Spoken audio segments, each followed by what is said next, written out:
दोस्तों, साहब को विपक्ष मुक्त भारत चाहिए, साहब को पत्नी मुक्त जीवन चाहिए, साहब को बच्चा मुक्त आंगन चाहिए और हमारे साहब को प्रश्न मुक्त संसद चाहिए और एक सबसे बड़ी चीज दिमाग मुक्त भक्त चाहिए जो कुछ सोच न सके। और साहब ने देश को लगभग ऐसा बना दिया है, अंधभक्तों के घर में खाने को नहीं होता, बदन पर कपड़े नहीं है, कच्चा पटा है, बच्चा भूख से रो रहा है, लेकिन फिर भी पर मोदी मोदी मोदी। और यही मानसिकता चाहिए बीजेपी को। देश जैसे ही आगे की सोचने लगता है तुरंत साहब हिंदू मुसलमान करवा देते हैं, इंडिया पाकिस्तान करवा देते हैं। मतलब साहब की सोच ये है कि हम जो सोचे वही चलना चाहिए देश में। देश की जनता अपनी मर्जी से न तो खाए और न पहने, न सोचे, न सोए। साहब चाहते हैं कि मैं जो चाहूँ देश में बस वही हो, उससे ज्यादा कुछ ना हो। और यही लोग जब विपक्ष में थे तो कहते थे कि हम किसानों की आय दुगनी करेंगे, किसानों को एमएसपी पर हम गारंटी देंगे।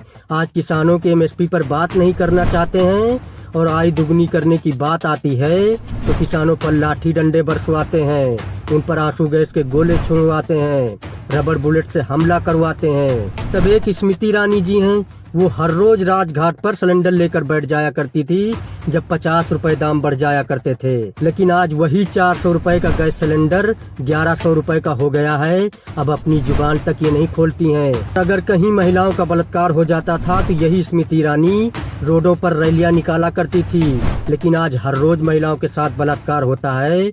आज ये अपनी जुबान तक नहीं खोलती हैं, इनकी जुबान को लकवा मार जाता है। और तो और इनके पार्टी के ही नेता महिलाओं का बलात्कार करते हैं, उत्पीड़न करते हैं। मजाल है स्मृति ईरानी जी के मुंह से उफ निकल जाए। और देश में कहीं कोई भी आंदोलन होता था तो मीडिया उसी खबर को दिन रात चलाता था ताकि सरकार के कानों तक उस जनता की आवाज जाए। और छात्र कहीं आंदोलन करते थे तो यही बीजेपी के नेता उनके समर्थन में खड़े होकर उनके साथ नारे लगाया करते थे।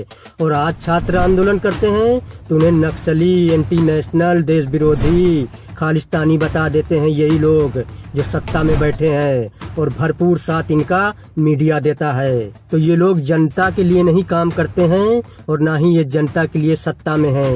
ये अपने लिए सत्ता में हैं, अपने बच्चों के लिए सत्ता में हैं। इनको अपने बच्चों का भविष्य अच्छा बनाना है, जनता का नहीं। और अपनी पार्टी को सत्ता में रखना है, चाहे जैसे वो करना पड़े। और इन लोगों के वादे 2 करोड़ हर साल नौकरियां, 15-15 लाख सबके खाते में, पेट्रोल डीजल 35 रुपए में, किसी को कुछ मिला क्या? और ये सरकार जब तक रहेगी, जब तक आप लोगों को ऐसे ही लूटती रहेगी, आपका खून चूसती रहेगी, धर्म के नाम पर, जाति के नाम पर, राष्ट्रवाद के नाम पर, देश के नाम पर। और आप लोग इन लोगों के बहकाव में ऐसे ही आते रहेंगे क्योंकि इन लोगों ने आप लोगों का दिमाग धर्म के नाम पर खा लिया है। आप लोगों को एकदम भोला बना दिया है, सोचने समझने की शक्ति को खत्म कर दिया है।